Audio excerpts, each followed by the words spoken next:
ஓம் ஸ்ரீ குருபியோ நமக. ஓம் ஸ்ரீ மகாபெரியவா சரணம். வரும் ஜூன் 19ஆம் தேதி வெள்ளிக்கிழமை இந்த மாதத்துக்கான வளர்பிறை பஞ்சமி. இப்போ நம்ம சொல்லக்கூடிய இந்த பொருட்கள் உங்க கையில இருந்தாலே போதும். எல்லா விதமான கஷ்டங்களும் தீர்ந்து, கடன் தீர்ந்து, வாழ்க்கை மென்மேலும் வளரும். அது என்ன வழிபாட்டு முறைன்னு பார்க்கறதுக்கு முன்னாடி நம்மளோட வீடியோஸை இப்போதான் நீங்கள் ஃபர்ஸ்ட் டைம் பார்க்குறீங்கன்னா மறக்காமல் சப்ஸ்கிரைப் பண்ணிக்கோங்க.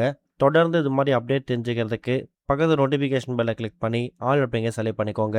இப்போ என்னென்ன பொருட்களை வைத்து என்ன மாதிரி வழிபாடு செய்ய போகிறோம் அப்படிங்கிற பற்றி தெளிவாக தெரிஞ்சுக்கலாம். வளர்பிறை பஞ்சமியோட மகிமையை பற்றியும் ஆன்மீக சிறப்புகளை பற்றியும் கண்டிப்பாக நம்ம தெரிஞ்சுக்கணும். அமாவாசைக்கு பிறகு சந்திரன் வளர தொடங்கக்கூடிய காலம் வளர்பிறை. இது நம்ம எல்லாருக்கும் தெரிஞ்சது தான். அந்த வளர்பிறையோட 5வது நாள் தான் பஞ்சமி. பஞ்சனா 5. இந்த நாள் ரொம்ப ரொம்ப ஒரு சிறப்பான நாள். வளர்ச்சி, முன்னேற்றம், செல்வ வளம், நன்மைகள் இது எல்லாத்தையும் அதிகரிக்கக்கூடிய சக்தி கொண்ட நாளா இந்த பஞ்சமி பார்க்கப்படுது.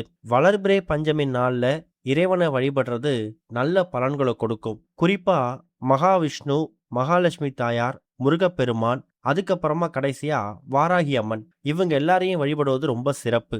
இந்த நாள்ல காலைல எழுந்து குளிச்சுட்டு வீட்டில் இலக்கேத்தி வச்சு இறைவனை மனசார வேண்டிக்கிட்டாலே குடும்பத்துல அமைதியும் ஒற்றுமையும் பொருளாதார முன்னேற்றமும் ஏற்படும். வளர்பிறை பஞ்சமி நாட்கள்ல தொடங்கக்கூடிய புதிய முயற்சிகள் வெற்றியை கொடுக்குங்க நம்பிக்கையும் இருக்கு.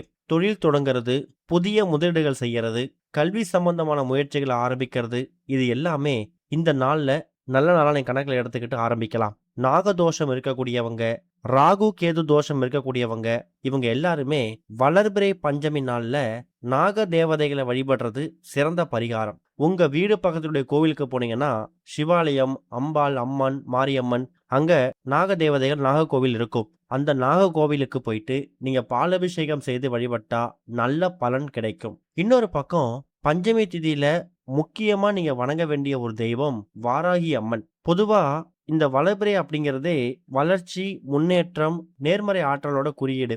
பஞ்சமி திதி அப்படிங்கிறது இதுக்கு அதிபதியா இருக்கக்கூடியவர் சந்திர பகவான், மனோகாரகன். சந்திரன் வளரக்கூடிய இந்த நாள்ல நம்முடைய மனமும் புத்தியும் நேர்மறையான எண்ணங்களால நிறையும். அதே மாதிரி அன்னை வாராகி தேவிய கண்டிப்பா நம்ம வழிபடணும். சப்த கன்னியர்ல ஒருத்தவங்களா இருக்கக்கூடியவங்க தான் இந்த ஒரு வாராகி அம்மன். ஸ்ரீ லலிதாம்பிகையோட படைத்தளபதியா வராக முக வடிவம் கொண்ட வாராகி அம்மனை வழிபடும் போது கல்வியில நல்ல அறிவு கிடைக்கும், தொழில போட்டி இருக்காது.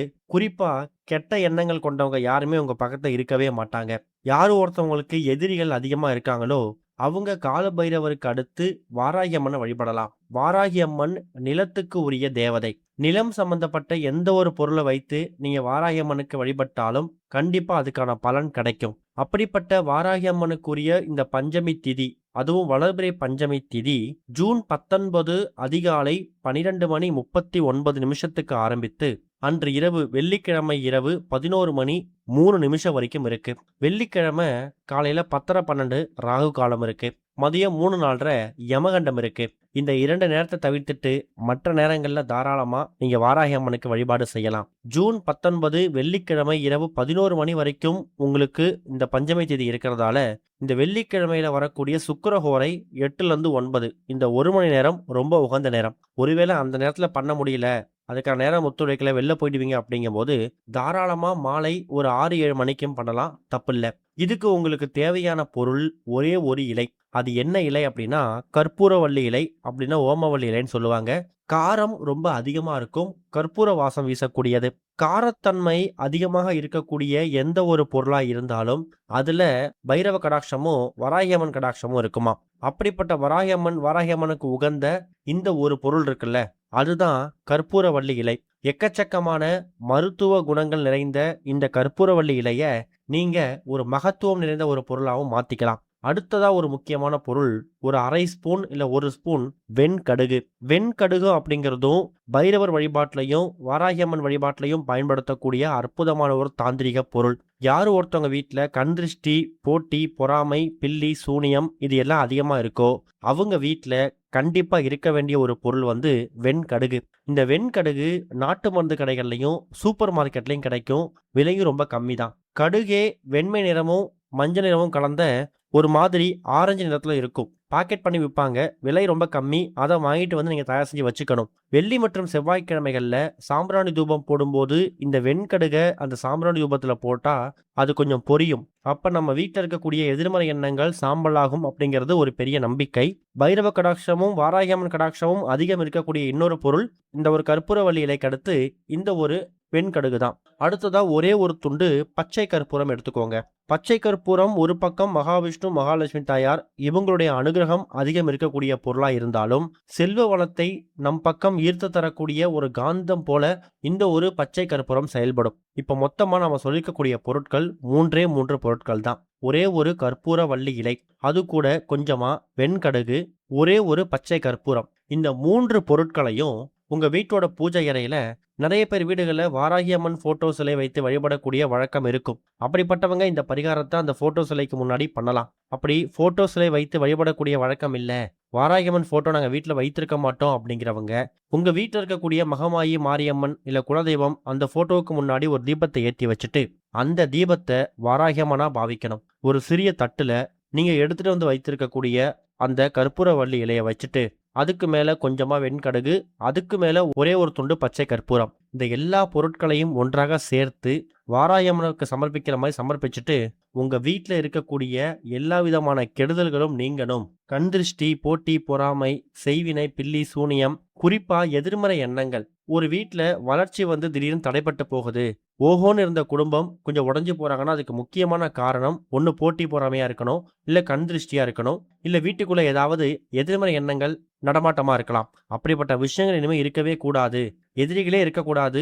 அப்படியே இருக்கக்கூடிய எதிரிகளும் நண்பர்களா மாறணும் அப்படின்னு நினைக்கிறவங்க இந்த ஒரு பரிகாரத்தை பண்ணலாம். வாராகி அம்மன் போட்டோ சிலைக்கு முன்னாடியோ, இல்ல நீங்க ஏற்றி வைத்திருக்கக்கூடிய தீபத்து முன்னாடியோ இந்த இலை மீது அந்த வெண்கடுகையும் பச்சை கற்பூரத்தையும் வச்சுட்டு மனசார வேண்டிக்கோங்க. குறைந்தது அரை மணி நேரம், அதிகபட்சம் 1 மணி நேரம். இந்த 3 பொருட்களும் அது அப்படியே இருக்கட்டும். நீங்க உங்க அன்றாட வேலை பார்க்கலாம்.